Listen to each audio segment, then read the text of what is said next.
नमस्कार, मैं डॉक्टर विशाल पुरोहित, Oxford international college, Devi Ahilya विश्वविद्यालय से मैं प्राचार्य हूँ। सभी विद्यार्थियों को नमस्कार।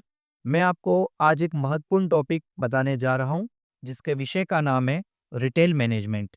वर्तमान में हम देखें तो मैनेजमेंट विषय एक महत्वपूर्ण विषय माना जाता है, क्योंकि बिना मैनेजमेंट के कोई भी कार्य करना संभव नहीं है। यदि हम करते भी हैं, तो हम उसके टारगेट तक, लक्ष्य तक पहुँचने में कहीं न कहीं हमको व्यवधान उत्पन्न होंगे। उसी का एक महत्वपूर्ण बिंदु है रिटेल। तो रिटेल मैनेजमेंट जो विषय है, उसका एक महत्वपूर्ण टॉपिक आज हम आगे देखने जा रहे हैं। मैं आप सभी को इस विषय पर अत्यंत संक्षेप में बहुत अच्छे से बताने का प्रयास करूँगा। जैसा कि हम देखते हैं कि हमारे विषय का नाम है विभिन्न स्टोर लेआउट और फिक्चर्स का उपयोग। तो ये हमारा विषय है, उत्पादों की बिक्री के लिए तैयार करने में ग्राहक ऑर्डर संधारित करना। हमारा जो टॉपिक है, सबसे पहला उसका नाम है स्टोर का लेआउट। आप सभी देख रहे होंगे प्रभावी ब्रांडिंग टूल। तो सबसे पहले मैं इसी शब्दों को समझाऊंगा कि स्टोर लेआउट क्या होता है। आप सभी ने वर्तमान में देखा होगा कि हम मॉल कल्चर जो हम देखते हैं, पहले हम देखते थे कि छोटी-छोटी दुकानें होती थी। आज भी हमारे आस-पड़ोस में किराने की दुकान हो सकती है, जहाँ पर हम जाते हैं तो हमको कोई अगर माल खरीदना होता है, तो हम वहाँ पे ऑर्डर करते हैं और माल को खरीद लेते हैं। लेकिन कहा जाता है ना, ऐसे आपने मूवी में एक सुना होगा कि अगर किसी मूवी को हिट करवाना हो, तो क्या बात महत्वपूर्ण होगी? Entertainment, entertainment and entertainment. उसी प्रकार से स्टोर, यदि हम चाहते हैं कि हमारा स्टोर एक अच्छा तरीके से ब्रांडिंग के रूप में सबके सामने आए, तो उसके लिए भी 3 शब्द होते हैं और वो है लेआउट, लेआउट एंड लेआउट। तो स्टोर लेआउट बहुत महत्वपूर्ण वर्डिंग है। इस शब्द में हम देखें कि जब हम कोई एरिया होता है, हम कोई दुकान का सिलेक्शन करते हैं, जब हम कोई किराने की दुकान या कोई बड़ी दुकान ओपन करना चाहते हैं, तो सबसे पहले हमको उस स्थान का चयन करना पड़ता है और उसके स्थान के चयन के पश्चात हमें उसके लेआउट का निर्धारण करना पड़ता है। तो इस टॉपिक में हम स्टोर के लेआउट को देखने वाले हैं। उसमें जैसा कि हम पढ़ें कि स्टोर का लेआउट और डिज़ाइन ग्राहकों को स्टोर की पहचान और उद्देश्य का स्पष्ट संदेश देता है। हमने पहली लाइन में जब देखा है, तो यहाँ पर वो बता रहा है कि जो कस्टमर होते हैं, वो स्टोर के लेआउट को देखकर और स्टोर के डिज़ाइन को देखकर ही प्रभावित होते हैं। यदि कोई व्यक्ति किसी स्टोर में शॉपिंग करने के लिए जाना चाहता है, तो हम सभी देखते हैं, हम भी यदि शॉपिंग करने जाएँगे तो हम ऐसा ही स्टोर चुनेंगे जहाँ का लेआउट अच्छा हो, जहाँ की डिज़ाइनिंग अच्छी हो। तो यहाँ पर यही बात कही गई है। यह ग्राहकों के मन में एक स्थायी इमेज बनाता है। बिल्कुल ठीक है। यदि हम किसी मॉल में एक बार जाते हो, किसी उसमें से किसी एक स्टोर में शॉपिंग करते हैं और हमको वो स्टोर जब अच्छा लगता है, तो हमारे मन में एक स्थायी उसकी एक इमेज बन जाती है। हम चाहते हैं कि यार फिर से वहीं जाएँ और फिर से शॉपिंग करें। तो इस स्टोर की जो इमेज होती है, वो एक ब्रांडिंग के रूप में कस्टमर के माइंड में बनना चाहिए। लेआउट को स्टोर की भौतिक संरचना के रूप में परिभाषित किया जा सकता है, जिसमें विभिन्न इकाइयों का स्थान ग्राहकों को सुविधा प्रदान करने के लिए बनाए गए हैं। बिल्कुल ठीक है। वो बताना चाह रहा है यहाँ पर कि जब हम स्टोर का लेआउट तैयार करते हैं, तो उसमें हमें ध्यान रखना पड़ेगा कि ग्राहक को किस प्रकार से आनंद की अनुभूति हो, वो किस प्रकार से आसान तरीके से अपनी शॉपिंग को, अपने क्रय को आसानी से कर सकें और अगली बार फिर से आने के लिए उत्साहित रहे। तो ये सारी बातें जो होती है, वो एक ग्राहक के अनुभव को बहुत अधिक बेहतर बनाती है। तो यही स्लाइड में हमने बताया है कि स्टोर लेआउट को एक ब्रांडिंग के रूप में पेश करने के लिए, ग्राहक के मन तक पहुंचाने के लिए, उसके मस्तिष्क में एक अच्छी इमेज क्रिएट करने के लिए हमें लेआउट पे और डिज़ाइन पे ध्यान देना अत्यंत महत्वपूर्ण है। अब हम देखते हैं इसके आगे लेआउट डिज़ाइन के महत्वपूर्ण पहलू। जैसा कि हमने अभी देखा कि लेआउट एक महत्वपूर्ण विधा है, जो कि किसी भी स्टोर के डिज़ाइन के लिए बहुत महत्वपूर्ण होती है। तो इसके कुछ महत्वपूर्ण पहलू होते हैं, कुछ एस्पेक्ट्स होते हैं। जैसे पहला है ग्राहक प्रभाव पैटर्न। जैसा कि आप सब समझते होंगे कि जो ग्राहक मतलब हमारे जो कस्टमर्स होते हैं, उनका एक फ्लो होता है। जब कोई स्टोर में एंट्री करता है, तो उसको एंट्री करने के पश्चात उसका जो ग्राहकों का फ्लो होता है, आने-जाने का स्थान जो उसको उचित मिलना चाहिए, यदि वो सुव्यवस्थित नहीं होगा, तो जिसको हम बोलते हैं कि जो कस्टमर्स होते हैं, उनके ट्रैफिक वाली स्थिति आ जाएगी और फिर वो वस्तु आसानी से खरीद नहीं सकता है। इसलिए हमको ग्राहकों के जो प्रवाह है, उसका जो फ्लो है, उसके पैटर्न को लेआउट बनाते समय, लेआउट का डिज़ाइन करते समय अत्यंत महत्वपूर्ण रूप से ध्यान रखना चाहिए। दूसरा बिंदु है माल का प्रदर्शन। जैसा कि हम बोलते हैं कि जब हम किसी स्टोर में जाते हैं, तो जो हमारा कमोडिटी होती है, जो हमारा प्रोडक्ट होता है, जो हमारी वस्तु होती है, उसका डिस्प्ले बहुत बेहतर तरीके से होना चाहिए। यदि कोई कंज्यूमर, कोई कस्टमर स्टोर में आता है और यदि उसको अपनी वस्तु डिस्प्ले में दिखाई देती है, तो वो उसे आसानी से उस तक पहुँचेगा और उसको खरीद सकता है। लेकिन वहीं पर यदि हमारा डिस्प्ले ठीक नहीं है, तो हमारा ग्राहक आने के बाद भी वो अपनी वस्तु तक नहीं पहुँच पाएगा और हमारा माल बिकने से रह जाएगा। तो सबसे महत्वपूर्ण है ग्राहक को माल का डिस्प्ले ठीक-ठाक होना चाहिए। अगले बिंदु पे हम जाते हैं, गलियारे और स्थायी संरचनाएँ। अब ये क्या होता है?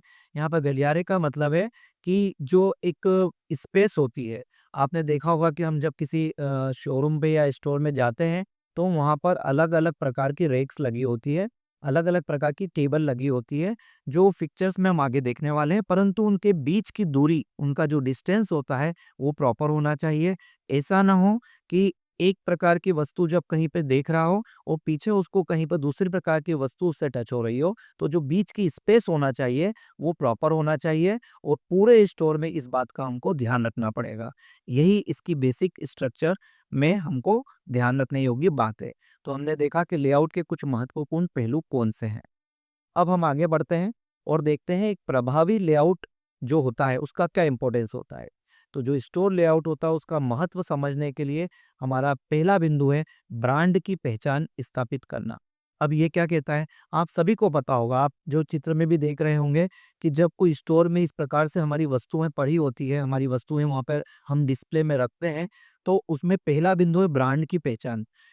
इसका मतलब क्या हुआ कि हमारे स्टोर की ब्रांड इमेज कस्टमर के, ग्राहक के मन में स्थापित होना चाहिए। तभी तो वो अगली बार हमारे पास पुनः उस वस्तु को खरीदने आएगा और दूसरे ग्राहकों को भी बताएगा कि इस प्रकार की वस्तु को खरीदना चाहिए। तो ब्रांडिंग का विशेष ध्यान रखना हमको है, इस बात का ध्यान रखना है। दूसरा बिंदु है ग्राहकों का समय और प्रयास बचाना। बिल्कुल ठीक बात है। अभी मैंने आपको बताया था कि जो 2 किसी भी पिक्चर्स के बीच की जो दूरी होगी, जो गैप होगी, उस गैप को हमको प्रॉपर रखना है, तभी वो उसका ग्राहक का समय बचेगा, क्योंकि यदि हमने डिस्टेंस प्रॉपर नहीं रखा, हमने 2 रैक के बीच में या 2 प्रोडक्ट जो हमने डिस्प्ले कर उनके बीच की दूरी प्रॉपर नहीं रखी है, तो ग्राहकों को समय अधिक लगेगा, जिससे वो अगली बार हमारे स्टोर में आने में संकोच करेगा और उससे हमारी सेल कम हो जाएगी। तो यदि हम चाहते हैं कि एक प्रॉपर स्टोर लेआउट हो, एक अच्छा स्टोर लेआउट हो, तो हमें ग्राहक का समय भी बचाना होगा और वो तभी संभव है जब हमारा लेआउट, जब हमारा डिज़ाइन प्रॉपर मेंटेन हमने किया हो। खरीदारी अनुभव को आनंददायक बनाना। मैंने पूर्व में भी बताया कि हमारा कस्टमर जब हमारे स्टोर में आता है, तो उसको एक आनंददायक स्थिति का अनुभव होना चाहिए।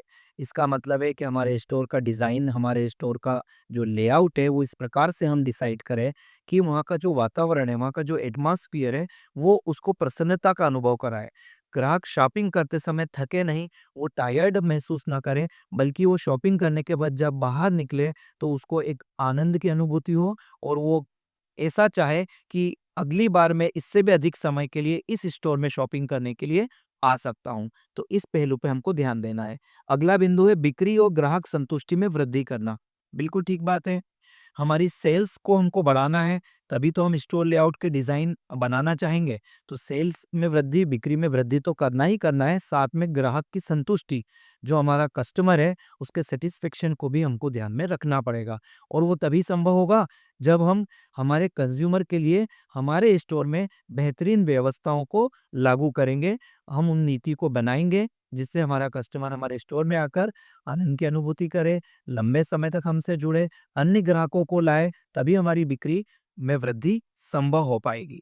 तो इस प्रकार हम देखते हैं कि जो एक प्रभावी स्टोर लेआउट है उसका क्या महत्व हो सकता है। यदि मैं इसको आपको कुछ लाइन के रूप में बताऊं, तो ये कहा जा सकता है कि स्टोर का डिज़ाइन ग्राहकों के मनोविज्ञान को समझाते हुए बनाया जाना चाहिए। अब ये ग्राहकों का मनोविज्ञान क्या है? तो ग्राहकों का मनोविज्ञान मतलब उसकी मनःस्थिति, है ना? हर व्यक्ति में, हर कंज्यूमर में, हर मनुष्य में एक मनोविज्ञान होता है और वो उस पे प्रभावी रूप से असर करता है। तो हमें उस बात का ध्यान रखना है कि उसके मन में एक गहरी छाप छूटे हमारे स्टोर की। तो उसके लिए लेआउट सबसे महत्वपूर्ण होता है और साथ में एक रणनीतिक उपकरण है ये। स्टोर लेआउट क्या होता है? एक उपकरण के रूप में, एक टूल्स के रूप में भी हम अपनाते हैं, जो कि स्टोर की सफलता का प्रमुख घटक होता है।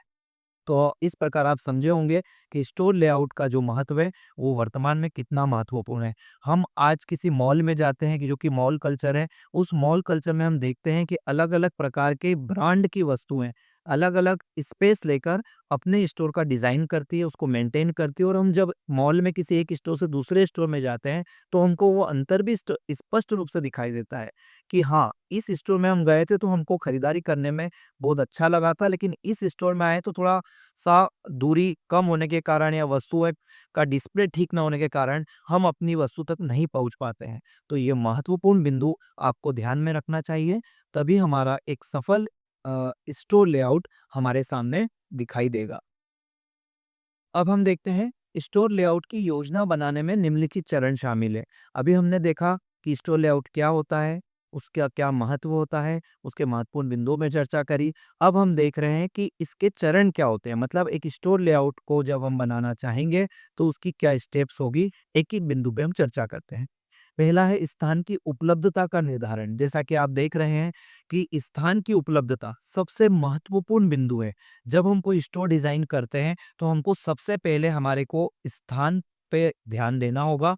उस स्टोर के लेआउट को ध्यान रखना पड़ेगा कि हमारे पास कितना एरिया है, कितना स्थान है। उस स्थान का उचित रूप से हमें निर्धारण करना होगा कि स्टोर में कहाँ हमको ऑफ़िस लगाना है, कहाँ पर कैश काउंटर होना चाहिए, कहाँ पर एग्ज़िट होना चाहिए, कहाँ ग्राहकों की एंट्रेंस होना चाहिए, कहाँ पर मॉल में जो हम फिक्चर्स लगाने वाले हैं हमारे डिस्प्ले के लिए, अलग-अलग प्रकार के डिस्प्ले जो होते हैं, उनको किस प्रकार से अरेंज करना है, कितनी स्पेस ग्राहकों को आने-जाने के लिए हमको रखना पड़ेगी। इन सब बातों का गहराई से अध्ययन हमको करना चाहिए, ये इसका पहला चरण होता है। यदि हमने इस पहले चरण में जो कि बता रहा है कि आपने स्थान की उपलब्धता के निर्धारण में अगर गलती कर दी, तो हमें स्टोर बनने के बाद बहुत सारी कमियों को झेलना पड़ेगा, जिससे हमारी सेल्स, हमारी बिक्री प्रभावित होगी और हमारा कस्टमर हमारे स्टोर पर एक बार आने के बाद हो सकता है कि वो नेक्स्ट टाइम ना आए। तो ये सबसे महत्वपूर्ण बिंदु है, इस पे हमें ध्यान देना होगा। हम अगले बिंदु की तरफ चलते हैं, उसमें लिखा हुआ है बिक्री और गैर बिक्री क्षेत्र की स्थान की जरूरत का निर्धारण करना। आपको भी मैंने बताया कि हमारे एक स्टोर का जो स्पेस होता है, जो स्थान होता है, उस स्थान में हमको बहुत सारी चीज़ों में बाँटना पड़ेगा, तभी हमारा स्टोर व्यवस्थित रूप से सुसज्जित होगा। जैसे यहाँ पे बताया गया है कि बिक्री और गैर बिक्री। बिक्री मतलब ज्यों जिन प्रोडक्ट का हमको सेल्स करना है, जिन वस्तुओं की हमको बिक्री करना है, उन वस्तुओं को कहाँ पर रखना है, किस प्रकार से डिस्प्ले करना है कि वो वस्तुएँ आसानी से ग्राहक तक पहुँचे, उनको एक बार एंट्री करते से अपनी वस्तु दिखे और वो अपनी शॉपिंग आसानी से कर सके, अपने क्रय को कर सके। लेकिन साथ में गैर बिक्री क्या होता है? जैसे कि इस प्रकार की बात जब हम देखते हैं तो कुछ बिक्री करने के लिए हमारे पास स्टोर में भी वस्तुएँ होना चाहिए। क्योंकि यदि हमने स्टोर में उचित रूप से स्टॉक मेंटेन नहीं किया है और वस्तुएँ समाप्त हो जाती है, स्टॉक हमारा खत्म हो जाता है और हमारा जो चेन सप्लाई चेन होता है, यदि वो आसान नहीं है, तो हमें स्टॉक आउट की स्थिति में ग्राहक को लौटाना पड़ेगा। इसलिए हमको गैर बिक्री का मतलब होता है कि हमको सेल्स प्रोडक्ट के साथ-साथ हमको स्टोर का भी एक निर्माण करना पड़ेगा, एक स्पेस बनानी पड़ेगी, जहाँ पर वस्तुओं को स्टोर में रखना पड़ेगा, स्टॉक के रूप में मेंटेन करना पड़ेगा। तो उसके लिए कितना स्थान चाहिए, वो भी हमको पहले से निर्धारित करना होगा। इसमें महत्वपूर्ण पहलू ये है कि यदि हमारे पास ऐसा लगता है कि हमारी सप्लाई चेन बेहतर है, ठीक है, हम कोई माल का ऑर्डर करते हैं और वो हमें आसानी से प्राप्त हो जाता है, तब हमें स्टॉक को कम रखना चाहिए और उसके लिए स्टोर की कम स्पेस निर्धारित करना चाहिए। लेकिन यदि हमें लगता है कि हमारा माल समाप्त होने के बाद हमको माल को जब ऑर्डर करना पड़ेगा, तो हमारी सप्लाई जो है वो थोड़ी-सी लेट होती है, तो हमें फिर उस स्थिति में स्टॉक को अधिक रूप से मेंटेन करना पड़ेगा और उसके लिए एक बड़ा स्पेस पहले से रखना होगा। तो ये एक महत्वपूर्ण बिंदु आपको मैंने अभी समझाया। अगला बिंदु है अच्छे ग्राहक प्रवाह और प्रति वर्ग फुट अधिकतम बिक्री के लिए स्थान की जरूरत को फिट करना। बिल्कुल ठीक बात है। आप सभी को समझ में आने लगा होगा अब ये टॉपिक। आप देख रहे होंगे कि इसमें लिखा हुआ है कि जो ग्राहक होते हैं, हमारे जो कस्टमर होते हैं, उनको मैंने बताया कि एक कंज्यूमर का जब ट्रैफिक आने लगता है स्टोर में, और छुट्टी के समय पे, हॉलीडेज़ में या कोई त्योहार के समय पर जब भीड़ बढ़ती है कस्टमर्स की, और यदि हमारा स्टोर की ब्रांडिंग अच्छी है, तो रोज़मर्रा में भी कस्टमर्स की हमारी भीड़ बढ़ना तय है, स्वाभाविक है।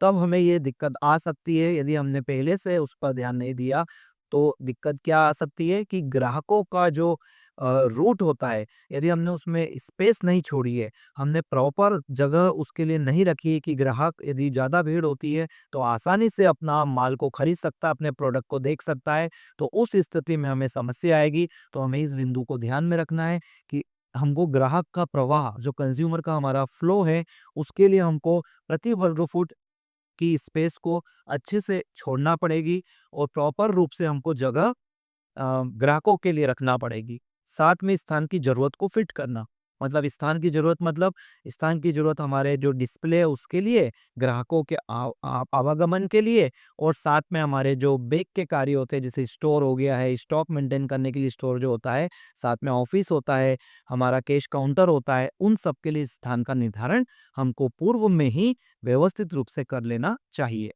तो अगला बिंदु है स्वयं सेवा का प्रावधान।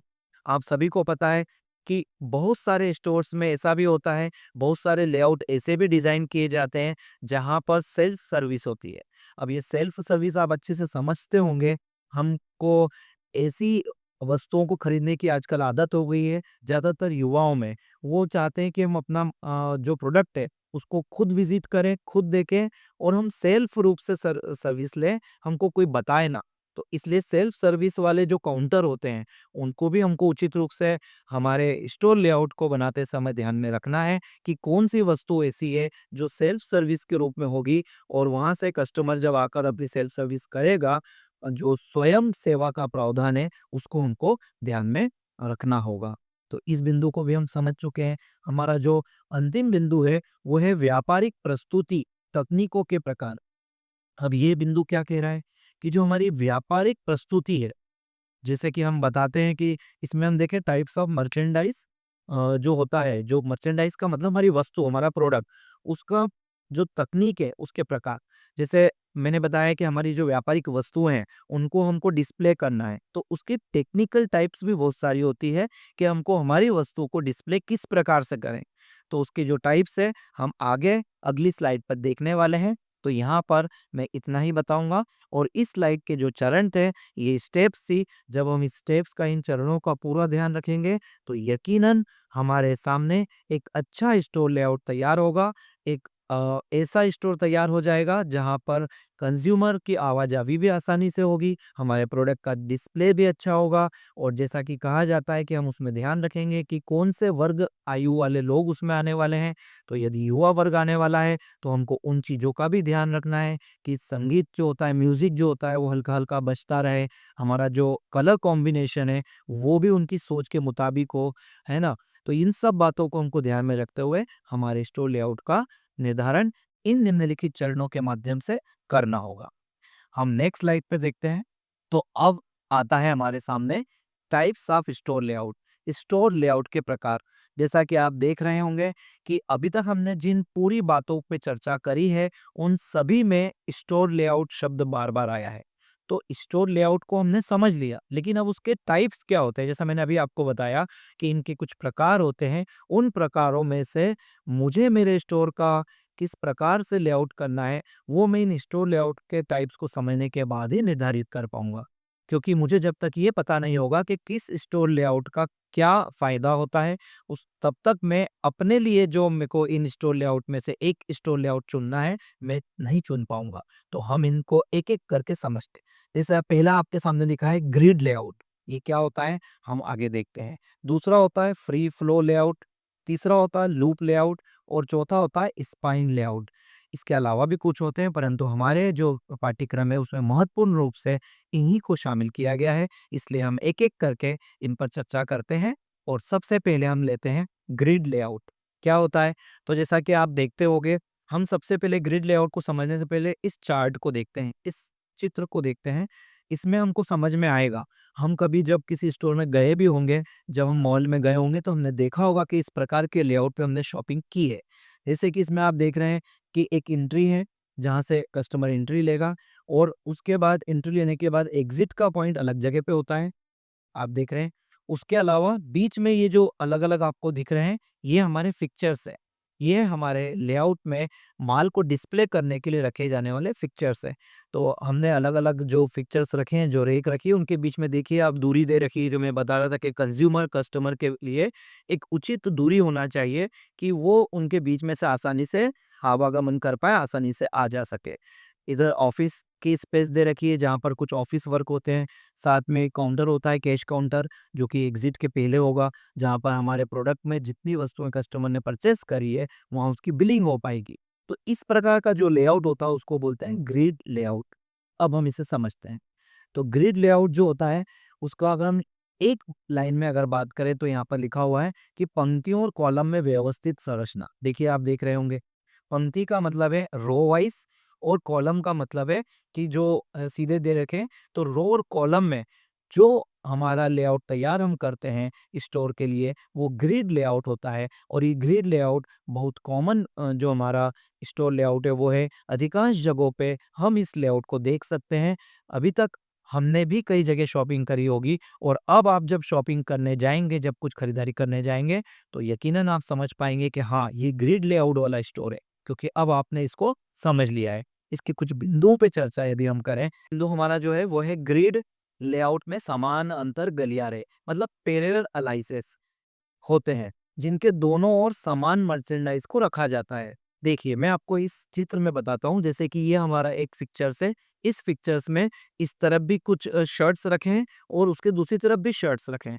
तो कस्टमर को इस तरफ से भी जाने का मौका मिलेगा, वो इस तरफ की शर्ट इस तरफ से देखेगा, और उधर जाकर इस तरफ से भी अपने प्रोडक्ट को देख सकता है।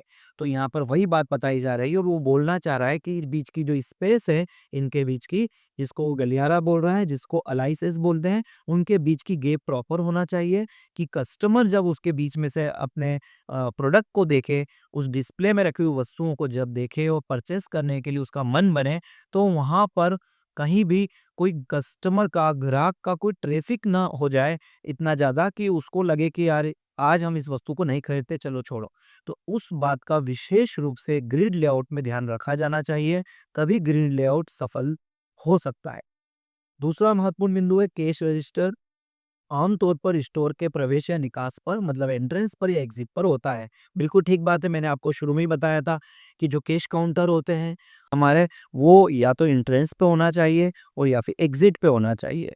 जब ग्राहक आता है, तो पूरा हमारा जो स्टोर है उसका भ्रमण करे, उसमें पूरे स्टोर में वो जा सके, क्योंकि हमारा उद्देश्य सिर्फ ये नहीं कि ग्राहक यदि एक वस्तु, एक प्रोडक्ट को लेने का मन बना के आया है, तो उस प्रोडक्ट की खरीदारी करे, पेमेंट करे और चला जाए। हमारा उद्देश्य ये नहीं होना चाहिए। हमारा उद्देश्य ये होना चाहिए कि जो उसका अनप्लान्ड परचेज़ है, मतलब जिसकी प्लानिंग उसने आने के पहले नहीं की थी, उस वस्तु को भी वो वहाँ डिस्प्ले में देखकर खरीदे, तभी तो हमारी सेल्स इंक्रीज़ होगी। तो हमारे लेआउट का मेन मकसद, मुख्य उद्देश्य भी यही होता है कि ग्राहक जब आए, तो जो सोची-समझी वस्तु को, प्रोडक्ट को वो लेने के लिए आया है, वो तो खरीदे ही सही, पर साथ में कुछ 4-5 प्रोडक्ट एक्स्ट्रा जो डिस्प्ले में लगे हैं, जो कि उसके लिए अनप्लान्ड परचेस होती है, वो भी वो परचेस करके जाए। तो इसलिए डिस्प्ले बहुत महत्वपूर्ण होता है। नेक्स्ट पॉइंट है, सब जैसा कि अभी मैंने बताया कि ग्रिड लेआउट जो है, वो आम तौर पर हम ज़्यादातर मॉल में देखते हैं, ज़्यादातर स्टोर्स में हम देखते हैं, हम उससे भली-भाँति परिचित हैं। वो इसीलिए क्योंकि इसमें सामान को ढूँढना आसान होता है। इसमें जो वस्तुएँ डिस्प्ले में लगाई जाती है, उन वस्तुओं को ग्राहक सीधे एक बार में ही देख सकता है। उसे बहुत ज़्यादा ढूँढने की आवश्यकता नहीं होती कि उस वस्तु को मैं कहाँ जाकर देखूँ। क्योंकि यदि हमारे स्टोर का एरिया बड़ा है, स्पेस ज़्यादा है, तो हमको उस वस्तु को ढूँढने के लिए बहुत ज़्यादा जगह ना भटकना पड़े, बल्कि वो सामने ही डिस्प्ले हो, इसलिए ग्रिड लेआउट का महत्व अपने आप में बढ़ जाता है। अगला है, कम लागत वाला है और प्रभावी भी है। बिल्कुल ठीक बात है। ग्रिड लेआउट में हमने आप देखा होगा कि इस पूरे स्टोर का जो एरिया है, उसमें हमने क्या किया है, सिर्फ़ पिक्चर्स को लाके जमाया है। तो इसका मतलब है खर्चा बहुत कम है। तो ये लेआउट जो होता है, वे लोग अपनाते हैं जिनको अपनी कॉस्ट कम करना है, जिनको लगता है कि मुझे अपने स्टोर की कॉस्टिंग को कम रखना है, वो ग्रिड लेआउट को अपनाते हैं। तो ये एक इसका प्रभावी लेआउट हो सकता है कॉस्टिंग के हिसाब से। यह लेआउट ज़्यादातर सुपरमार्केट में, जैसे कि अभी एग्ज़ाम्पल है, क्या आप कहाँ देखते हैं इसको? तो हम सुपरमार्केट में कभी गए होंगे तो हमने देखा होगा कि इस प्रकार के लेआउट को ही हम देखते हैं। हम पाते हैं कि सुपरमार्केट जो कि बहुत बड़े-बड़े होते हैं, वहाँ पर इस प्रकार का ग्रिड लेआउट होता है और प्रोडक्ट डिस्प्ले में रखे होते हैं। कस्टमर आता है और कस्टमर अपने प्रोडक्ट को लेता है, साथ में डिस्प्ले में लगे हुए दूसरे प्रोडक्ट की तरफ भी उसका ध्यान चला जाता है। तो इसका मतलब ये सुपरमार्केट में हम देख सकते हैं, है ना? फुल लाइन डिस्काउंट स्टोर्स होते हैं। अब ये क्या होते हैं? जैसे सपोज़ कि हमने इस ग्रिड लेआउट में हमने देखा कि इस वाले हमने पोर्शन में, इस वाले पिक्चर्स पे हमने कुछ ऐसी प्रोडक्ट को रखा है, जिस पे डिस्काउंटेड है। तो कस्टमर जब डिस्काउंट का जो साइन हम लगाएँगे वहाँ पर, हम उसका डायरेक्शन देंगे, तो वो डिस्काउंट वाले एरिया में आने के लिए आसानी से पहुँच पाएगा। तो इस प्रकार इस सुपरमार्केट और जो डिस्काउंट रेट वाली स्टोर्स होते हैं, जहाँ पर डिस्काउंट दिया जाता है फुल लाइन, वहाँ पर आमतौर पर इस प्रकार का ग्रिड लेआउट देखा जा सकता है। नेक्स्ट पे बात करते हैं हम ग्रिड लेआउट। अब ये ग्रिड लेआउट जो हमने पढ़ा है, इसी को शॉर्ट में मैंने यहाँ पर कुछ इसके फ़ायदे क्या-क्या हो सकते हैं, इसकी क्या-क्या मेरिट्स हो सकती है, इनको बिंदुओं के माध्यम से बताया है। तो हम इस पे एक बार चर्चा करते हैं। तो ये तो मैंने बता दिया आपको कि फंक्की और कॉलम में व्यवस्थित होता है ग्रिड लेआउट, हमने उसका डायग्राम भी देखा है। फिर अब सुपरमार्केट, दवा बाज़ार, ये इसके आमतौर पर ग्रिड लेआउट जहाँ पर हम देख सकते हैं कहाँ पे अपनाया जाता है, तो सुपरमार्केट वाले ग्रिड लेआउट को अपनाते हैं, उसे पसंद करते हैं। दवा बाज़ार में जो दवा स्टोर्स होते हैं, मेडिसिन स्टोर्स, वहाँ पर भी ग्रिड लेआउट कॉमनली आप देख सकते हैं। तो कहाँ पे इसका यूज़ होता है, ये अपन ने उदाहरण के रूप में यहाँ पर देखा है। क्या-क्या इसके फ़ायदे हैं? पहला है जगह का कुशल उपयोग, बिल्कुल ठीक। हमारा जो पूरा एरिया है, वो ग्रिड लेआउट में कवर हो जाता है। हमारी स्पेस जो होती है वो हम अधिक से अधिक हमारे प्रोडक्ट को डिस्प्ले करने में पूरा उपयोग कर सकते हैं। तो इसका सबसे बड़ा फ़ायदा यही होता है कि जगह का कुशलतम उपयोग इसमें आसानी से हम कर सकते हैं। दूसरा है उत्पाद खोजना आसान।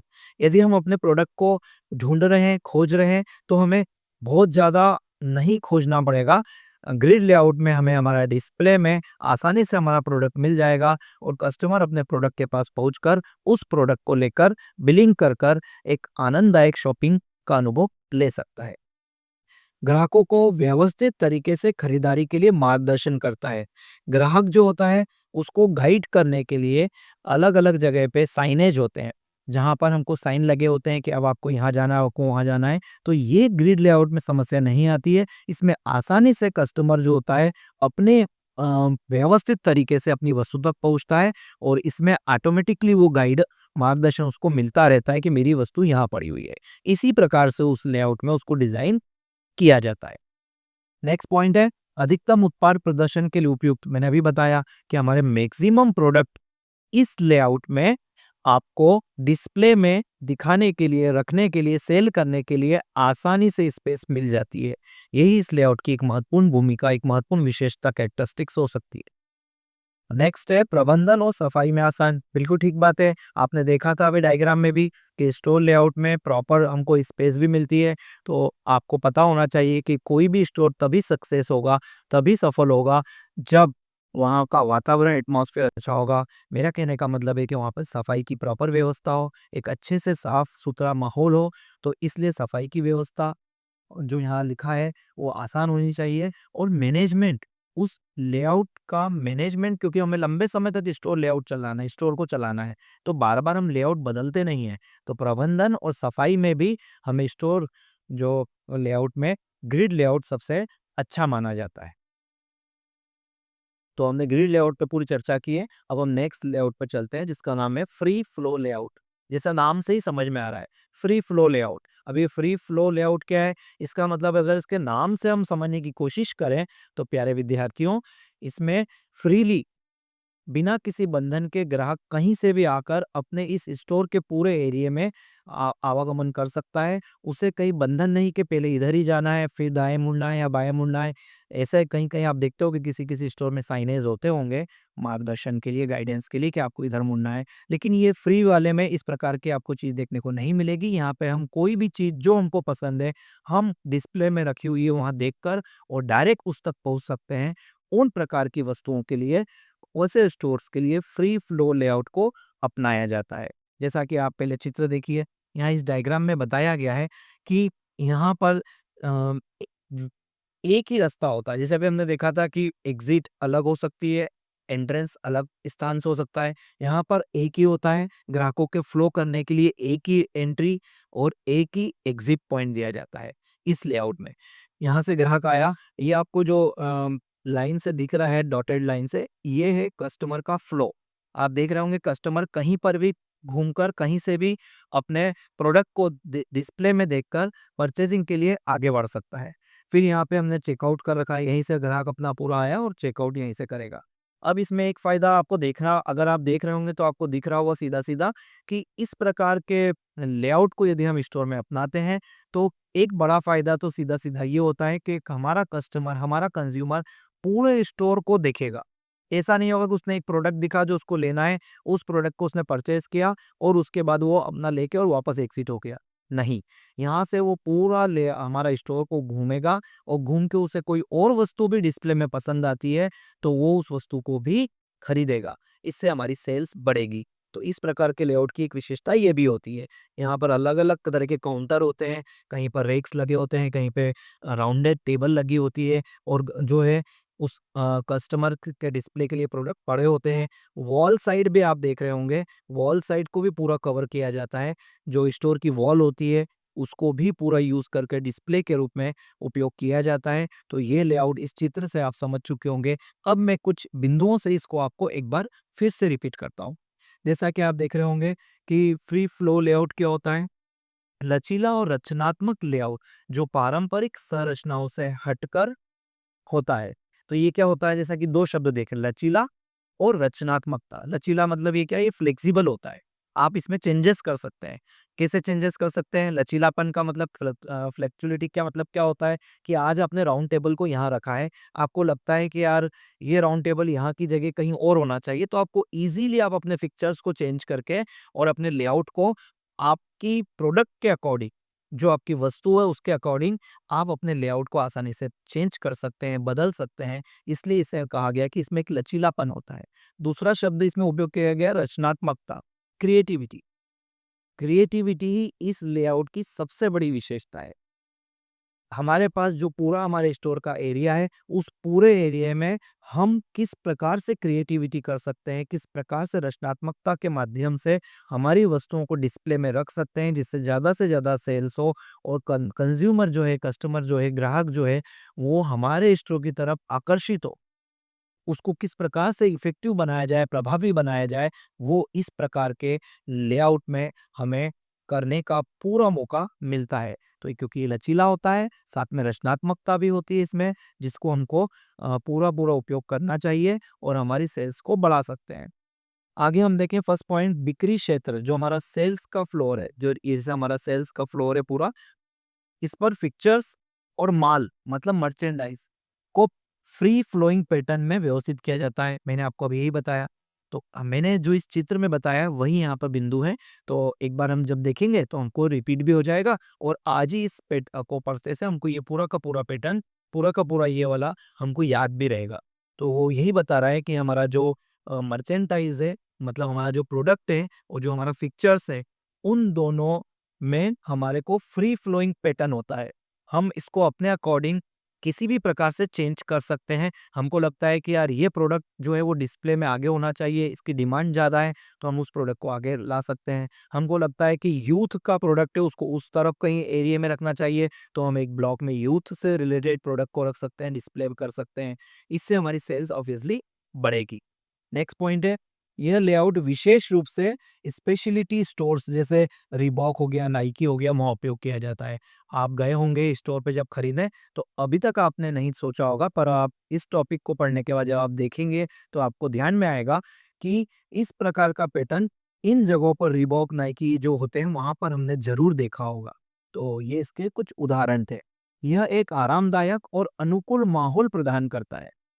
जैसा कि आप देख रहे हैं, यहाँ पर जो कस्टमर का फ्लो है, जो हमारे ग्राहक का आवागमन है, वो बहुत आसान आपको दिख रहा है। उनके फ्लो में कोई दिक्कत नहीं आ रही है। तो यहाँ पर वही बात की गई है कि आसानी से आरामदायक और अनुकूल माहौल एटमॉस्फेयर कस्टमर्स को मिलता है, जिससे कि क्या होता है, जो ग्राहकों को सहज रूप खरीदारी और ब्राउजिंग के लिए प्रेरित करता है।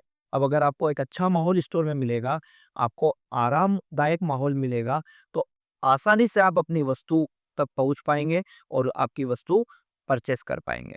तो इस प्रकार इस लेआउट को हमने समझा है। हम आगे बढ़ते हैं। हमारा नेक्स्ट जो है वो है इसी फ्री फ्लो लेआउट जो हमारा है उसकी कुछ छोटी छोटी बातें जो मैं इस स्लाइड में आपको बताना चाहूँगा। आप देख रहे होंगे कि मॉल जो होते हैं, स्टोर्स जो होते हैं, सब कुछ डिज़ाइन वहाँ का जो आप देख रहे होंगे लाइटिंग है, कलर कॉम्बिनेशंस है ना? जो डिस्प्ले किए गए हैं प्रोडक्ट को, जो आपको लाइट म्यूज़िक भी आप कभी गए होंगे तो आपको स्टोर में सुनने को मिलता होगा। तो इन सब बातों का फ्लोर देखिए, आपके फ्लोर का किस प्रकार से कॉम्बिनेशन बनाया जाता है, जो आपके पिक्चर्स दिख रहे हैं अलग-अलग टाइप के, इन पिक्चर्स को किस प्रकार से हम काम में उपयोग में लेंगे। साथ में आपको ये कुछ साइनेज दिख रहे हैं। साइनेज मतलब आपको कहाँ जाना है वहाँ पे कुछ-कुछ ऐसे लगे होते हैं, कहाँ डिस्काउंट है वहाँ पे डिस्काउंट का साइनेज लगा होगा। तो इस प्रकार के सारे कॉम्बिनेशंस जो होते हैं, वो लेआउट डिज़ाइन करते समय हमें ध्यान में रखना होगा। इसमें वही बताया गया है, ये मैं बता चुका हूँ आपको। इसका स्टोर का उदाहरण कहाँ इसका ज़्यादा उपयोग होता है, तो आप देख रहे हैं कि बुटीक में और गिफ्ट स्टोर्स में। आप गिफ्ट स्टोर्स में ज़रूर गए होंगे, तो गिफ्ट स्टोर में हम देखने में आता है हमको कि इस प्रकार का लेआउट जो होता है, जो फ्री फ्लो लेआउट होता है, वो ज़्यादातर उपयोग में लिया जाता है। वहाँ पर अलग-अलग जगहों पे पड़ी होती है क्योंकि वहाँ पर ज़्यादातर युवाओं का अप्रोच होती है। जो हमारा यूथ है, वो गिफ्ट स्टोर पे जब जाते हैं तो उनको लगता है कि यार आसानी से हमें हमारी चीज़ देखने को मिल रही है, जो मुझे पसंद है मैं लूँगा और साथ में कोई दूसरी चीज़ भी डिस्प्ले में दिखती है, तो साथ में वो भी उसको खरीद लेता है। तो ये गिफ्ट सेंटर, बुटीक इन जगहों पर ज़्यादा यूज़ेबल होते हैं। इसके कुछ जो फ़ायदे हो सकते हैं, जो मेरिट्स हो सकती है, वो मैं आपको बता दूँ। पहला बिंदु है, ग्राहक के लिए उत्पादों की खोज और अन्वेषण को बढ़ा देता है। ग्राहक के लिए उत्पादों की खोज और अन्वेषण को बढ़ाता है ये। तो ये सबसे बड़ी बात है कि अगर कोई ग्राहक है, वो अपने प्रोडक्ट की कोई खोज कर रहा है ना? तो उसमें क्या करता है, उसको बढ़ावा देता है कि मैंने ये कोई चीज़ देखी है, अब मुझे आगे अगले काउंटर पे कोई और चीज़ भी दिख रही है, तो मेरा ध्यान यहाँ पर भी और वहाँ पर भी है। इससे मैं किस चीज़ के लिए प्रेरित हो रहा हूँ, किसके लिए इंस्पायर हो रहा हूँ कि यार ये वस्तु भी मुझे अच्छी लग रही है, पर वो भी एक अच्छी लग रही है। मैं इसके साथ-साथ एक और वस्तु परचेज़ कर सकता हूँ, तो इसको बढ़ावा देता है। रचनात्मकता होती है इसमें, मैंने अभी आपको बताई ही है। तीसरा पॉइंट है, छोटे और अनूठे उत्पादों को आकर्षक तरीके से प्रस्तुत करने में मदद करता है। इसमें मैंने बताया गिफ्ट सेंटर है, बुटीक है, यहाँ ज़्यादातर ये उपयोग में आता है। तो छोटी-छोटी आइटम्स होती है गिफ्ट में।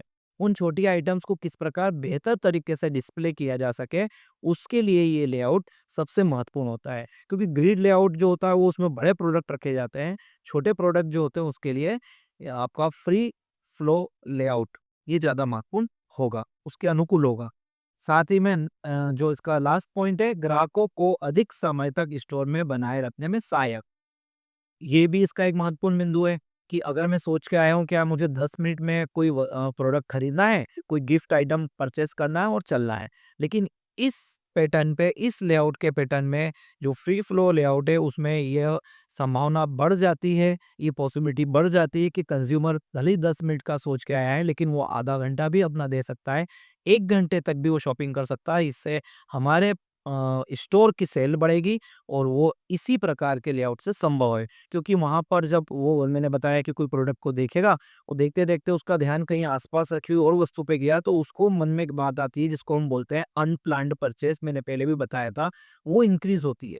प्लानिंग करके नहीं आया था, प्लानिंग करके किसी एक वस्तु को खरीदना चाह रहा था, लेकिन अनप्लान्ड परचेज़ उसके माइंड में आती है दूसरे प्रोडक्ट को डिस्प्ले में देखकर, तो वो परचेज़िंग करके ले जाएगा और इससे हमारी सेल्स में इंक्रीज़ होगी। नेक्स्ट स्लाइड पे हम चलते हैं। अगला है हमारा लूप लेआउट। ये भी इसी से संबंधित था। लूप लेआउट आप देख रहे होंगे। यहाँ पर हम पहले चित्र को देखते हैं जिससे हमको बेहतर तरीके से इसके बारे में भी समझ में आ जाए।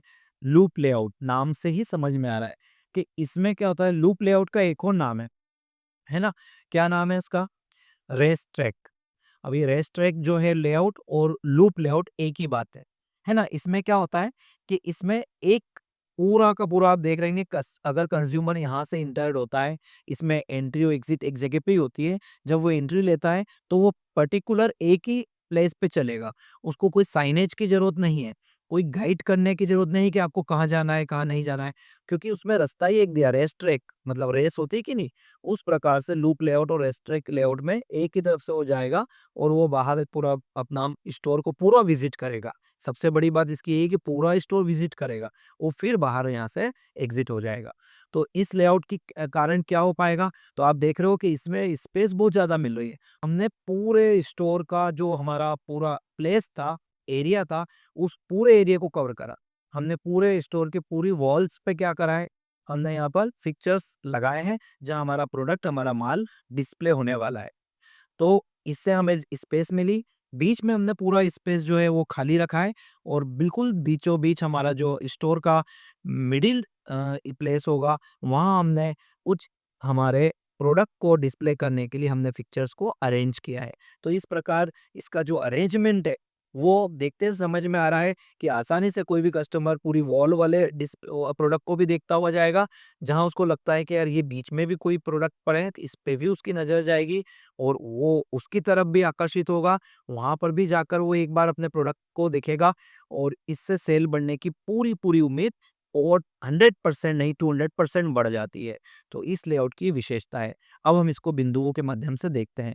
पहला पॉइंट, सर्कुलर डिज़ाइन जो ग्राहकों को सभी उत्पादों तक ले जाता है। मैंने अभी बताया आपको, एक जो कस्टमर है, वो जब एक बार एंटर होगा, तो पूरा हमारा जो स्टोर है वो विज़िट भी करेगा, जिससे कि वो सभी प्रोडक्ट तक पहुँच उसकी बन पाएगी।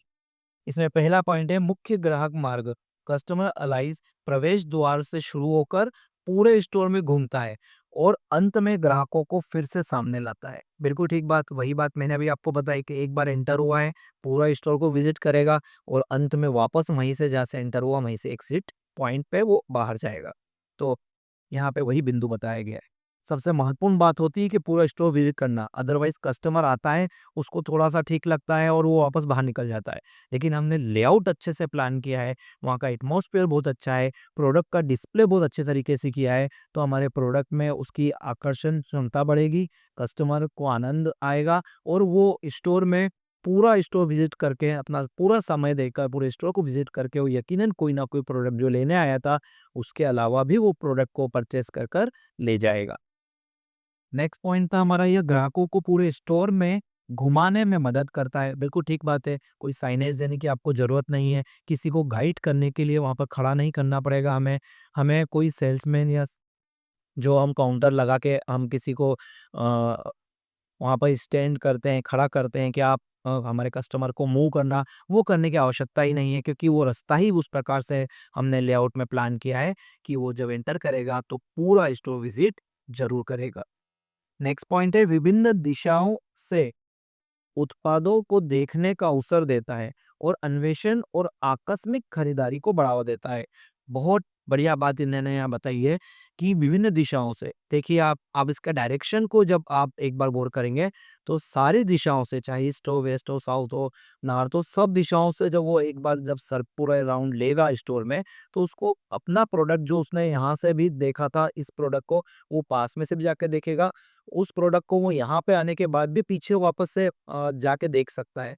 तो इससे उसको क्या होगा कि कोई प्रोडक्ट उसने एक बार देख लिया है, लेकिन उसको लगता है कि यार ये यहाँ के पोर्शन से ये प्रोडक्ट मुझे ज़्यादा अच्छा लग रहा है, क्योंकि होता वही है, कस्टमर के मन में किसी प्रोडक्ट को लेने की शक्ति, जो एक उसके माइंड में इमेज बनती, क्या ये प्रोडक्ट मुझे खरीदना है। तो पहले 10% इमेज बनी उसकी, क्या ये प्रोडक्ट मुझे लेना चाहिए, नहीं लेना चाहिए, कन्फ्यूज़न है। लेकिन जब वो थोड़ा-सा आगे जाता है और उसके मन में ख़्याल आता है कि यार एक बार फिर से देख लूँ। तो इस प्रकार के लेआउट में ये आसान होता है कि वो आसानी से वापस से पीछे पलट के अपने प्रोडक्ट तक जा सकता है। जो उसे थोड़ा पसंद आया था, वो हो सकता है कि उसे 100% पसंद आ जाए और वो उस प्रोडक्ट को परचेज़ कर ले। तो ये इस लूप लेआउट की या रेस ट्रैक लेआउट की सबसे बड़ी विशेषता मानी जाती है। तो प्यारे विद्यार्थियों, आपको समझ में आ रहा होगा। अब हम आ चुके हैं अपने अगली स्लाइड पर। लूप लेआउट के कुछ जो बिंदु हैं, जो उसके कुछ फ़ायदे हो सकते हैं, जो मैंने अभी पिछली स्लाइड में बताया, उन्हीं में से कुछ बिंदु निकाले हैं, जिन पे हम एक बार चर्चा कर सकते हैं। ये सर्कुलर डिजाइन में होता है, ग्राहकों को सभी उत्पाद तक ले जाता है, ये अपन ने डिस्कस कर चुके हैं। अब ये इनका यूज कहाँ होता है? इस प्रकार का जो लेआउट होता है जो हमने अभी देखा था, वो ज्यादातर किन प्रकार के प्रोडक्ट के लिए उपयोगी होता है? तो कुछ एग्जांपल्स दिए गए हैं। फर्नीचर है, लाइफ स्टाइल स्टोर्स हैं। आप जब मॉल में जाते हैं तो इस प्रकार के जो अलग अलग डिपार्टमेंट बने होते हैं, उन डिपार्टमेंट में से जहाँ लाइफ स्टाइल्स के स्टोर्स होंगे, फर्नीचर के स्टोर्स होंगे, वहां आप जब जाकर देखेंगे तो आपको ध्यान में आएगा कि हाँ, ये तो लूप लेआउट है, ये तो रेस ट्रैक लेआउट के रूप में हमारी वस्तुएं पड़ी हुई है। तो यहाँ पे सबसे बड़ा लाभ क्या होता है कि ग्राहक हर सेक्शन को देख सकता है। बिल्कुल ठीक बात है। ग्राहक जब चारों ओर से विजिट करेगा तो वो हर डिपार्टमेंट के हर सेक्शंस को, हर डिस्प्ले को, हर प्रोडक्ट को अपने निगाह से देख सकेगा, और वो लेने जो आया था उसके अतिरिक्त भी कोई और नए प्रोडक्ट्स उसकी जानकारी में आएंगे, उसकी इन्फॉर्मेशन में आएंगे, और यदि वो चाहेगा कि हाँ, इसको भी लेना तो खरीद सकता है, या अपने परिवार में किसी और को वो जाकर बता सकता है कि आप जो प्रोडक्ट ढूंढ रहे थे वो मैं आज गया था और मैंने वहाँ देखा है, आप उस स्टोर में जाकर ले सकते हैं। तो इस प्रकार हमारी माउथ पब्लिसिटी भी इस स्टोर लेआउट के कारण बढ़ेगी। नेक्स्ट बिंदु है स्टोर के हर कोने को बेहतर उपयोग। आपने देखा था कि पूरा वॉल को टच करते हुए पूरे स्टोर के एरिया को कवर किया था, और बीच के सेंट्रल एरिया को भी उन्होंने कवर किया था। तो इस प्रकार से इस लेआउट में जो प्लेस होती है, जो हमारे स्टोर का एरिया होता है, उसको बहुत बेहतरीन तरीके से व्यवस्थित किया जाता है, और उसमें अधिकतम मैक्सिमम प्रोडक्ट कैसे डिस्प्ले किए जाएं, इस पर विशेष रूप से ध्यान दिया जाता है।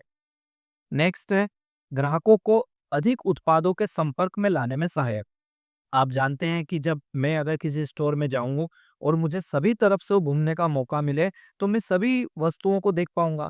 तो इसलिए ज़्यादा से ज़्यादा वस्तुओं तक मेरी पहुँच बढ़ेगी, मेरी एक्सेस बढ़ेगी, और मैं उस एक्सेस के कारण, उस पहुँच के कारण अपने प्रोडक्ट को अच्छे से जान पाऊँगा, बेहतरीन तरीके से उसको समझ पाऊँगा, और उसको लेने की इच्छा शक्ति मेरी जो है, वो ज़्यादा बेहतर हो पाएगी। नेक्स्ट है ग्राहकों को अधिक उत्पादों के संपर्क में लाने में सहायक। ठीक है, मैंने अभी बताया कि पूरे एरिया को देखेगा, है ना, नेविगेशन आसान होता है, ठीक है। ग्राहकों का खरीदारी अनुभव व्यवस्थित और संतोषजनक होता है। बिल्कुल सही बात है कि जब ग्राहक आसानी से पूरे एरिया में भ्रमण करता है और उसे एक अच्छा एटमॉस्फेयर मिलता है, उसको डिस्प्ले में बहुत सारी नई चीज़ें भी देखने को मिलती है, जो वो नहीं भी लेने आया था वो भी उस प्रोडक्ट को देखकर वो उसकी विशेषताओं से, उसके यूटिलिटी से वाकिफ़ होता है, तो उसको यकीनन ज़्यादा से ज़्यादा नॉलेज अन्य प्रोडक्ट के बारे में मिल पाता है, और इसीलिए यहाँ पे कहा गया है कि ग्राहकों की खरीदारी का अनुभव व्यवस्थित होता है और संतोषजनक होता है। तो प्यारे विद्यार्थियों, आप सभी को इस प्रकार से मैंने जो लेआउट थे उनको समझाया है। आगे हम देखते हैं स्पाइन लेआउट, है ना?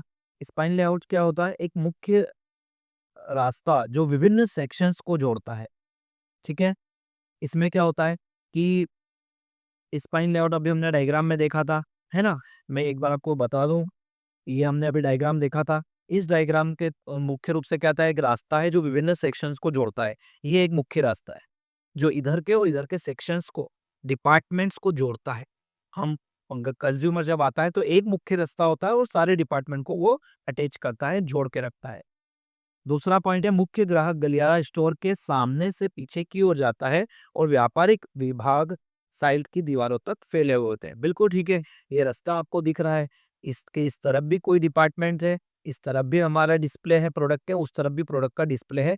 कस्टमर को जहां अपनी रुचि से संबंधित वस्तु है वहां वो जा सकता है ना? तो यहाँ पर वही बात करी गई है, और ऐसा पूरा आगे से पीछे तक सेम होता है, प्लानिंग करके बनाया जाता है। सारे डिपार्टमेंट उससे अटैच होते हैं रास्ते से, है ना? एक सामान्य सी बात है कि 2000 से 10,000 वर्ग फुट तक के मध्यम आकार के विशेष स्टोरों द्वारा इसका उपयोग किया जाता है। इसकी साइज़ के बारे में बता रहा है कि 2000 स्क्वायर फीट से 10,000 स्क्वायर फीट तक के जो स्टोर हमारे होते हैं, उन स्टोर्स में ज़्यादातर इस प्रकार का लेआउट जो होता है, उसको उपयोगी माना जाता है। तो ये हमारा स्पाइन लेआउट की कुछ बातें थी। इसकी कुछ और बातें जो है वो कहाँ यूज़ होता है, तो शॉपिंग मॉल और इलेक्ट्रॉनिक्स आइटम जहाँ होते हैं वहाँ पर ये मुख्य रूप से स्पाइन लेआउट का प्रयोग किया जाता है। जैसे आप सपोज़ गए होंगे रिलायंस इलेक्ट्रॉनिक्स के किसी शोरूम में जाएँगे, तो वहाँ आप देखेंगे कि उसी प्रकार के आपको स्पाइन लेआउट मिलेगा, जिसमें सभी लेआउट का मिक्सचर होगा। मिक्स रूप से उसको बनाया जाता है। तो इलेक्ट्रॉनिक आइटम हो गया, कोई शॉपिंग मॉल हो गया, वहाँ पर इस प्रकार के लेआउट को अपनाया जाता है। इसकी मुख्य बिंदु जो हम इसके फ़ायदे की बात करें कि इसमें क्या-क्या गुण हो सकते हैं, क्या-क्या इसकी मेरिट हो सकती है, तो पहला बिंदु है संरचना और सौंदर्य शास्त्र का संयोजन। आपने देखा था कि इस प्रकार का जो स्पाइन लेआउट होता है, उसमें मुख्य रूप से सुंदरता का ध्यान रखा जाता है, आकर्षक। वहाँ पे लाइटिंग ऐसी लगाई जाती है कि उसमें एक रोशनी जो होता है एक मुख्य बिंदु माना जाता है कि ज़्यादा से ज़्यादा लाइट हो और अलग-अलग प्रकार के प्रोडक्ट पे अलग-अलग प्रकार की लाइटिंग का उपयोग किया जाता है। जो कुछ युवाओं से संबंधित एरिया होता है, उनके प्रोडक्ट होते हैं जहाँ डिस्प्ले होते हैं, तो वहाँ पर अलग प्रकार का म्यूज़िक का भी ध्यान रखा जाता है। एक लाइट म्यूज़िक सिस्टम चलाया जाता है। साथ में जो वहाँ का रंगाई और जो कुछ वॉलपेपर्स होते हैं, जो डिज़ाइन की जाती है, टेक्सचर्स किए जाते हैं, वो भी आज के ज़माने के हिसाब से उसको आकर्षक करने के लिए अपनाए जाते हैं। तो इन सब बिंदुओं का ध्यान रखा जाता है। दूसरा है मुख्य रास्ता ग्राहकों को नेविगेशन मदद करता है। मैंने बताया कि रास्ता उसमें एक ही था, जैसे हमको नेविगेशन के लिए हमको बताया जाता है कि आपको कहाँ से कहाँ जाना है, तो उस एक रास्ते पे ग्राहक आसानी से चलता हुआ अपने प्रोडक्ट तक या दूसरे अन्य प्रोडक्ट की जानकारी के लिए या देखने के हिसाब से वो सभी जगहों पे जा सकता है आसानी से। सेक्शंस को प्रभावी ढंग से प्रदर्शित करता है। एक मुख्य रास्ता बीच में होता है, आस-पास सारे अलग-अलग डिपार्टमेंट्स बोल सकते हैं या सेक्शंस बोल सकते हैं, जिसमें वस्तुओं को, प्रोडक्ट को डिस्प्ले किया जाता है, तो वो प्रभावी हो जाते हैं इस प्रकार के लेआउट के कारण। ग्राहकों को मुख्य उत्पाद तक जल्दी पहुँचने में मदद करता है। बिल्कुल ठीक है, हमने बीच में एक अच्छा बड़ा एरिया, एक बड़ा पोर्च जैसा एरिया हमने पहले ही छोड़ रखा है, जिससे ज़्यादा भीड़ होने पर भी जब कस्टमर्स किसी त्योहार के समय पे या कोई हमने डिस्काउंट रखा है, कोई ऑफ़र किया है, कोई नया प्रोडक्ट लॉन्च हुआ है, तो इस प्रकार के समय पे जब कस्टमर्स की भीड़ बढ़ती है, जब क्राउड ज़्यादा आता है, तो उस ट्रैफ़िक में कस्टमर को कहीं पर भी किसी प्रकार की परेशानी ना हो, इस बात का विशेष रूप से इस प्रकार के लेआउट में ध्यान रखा गया है। फिर शॉपिंग अनुभव को प्रीमियम और आकर्षक बनाता है। इस प्रकार के लेआउट में चूँकि स्पेसिव लेआउट है पूरा का पूरा, है ना? और ये इसमें मैंने बताया कि सभी प्रकार के लेआउट मिक्स है, तो जो सभी प्रकार के लेआउट की विशेषताएँ हैं, वो इस लेआउट में उनका कॉम्बिनेशन मिलता है और उस कारण से ये ज़्यादा आरामदायक, आनंददायक और आकर्षक इफ़ेक्टिव लेआउट माना जाता है। तो इस प्रकार से हमारे जो लेआउट थे, वो हमने अभी कवर करे हैं।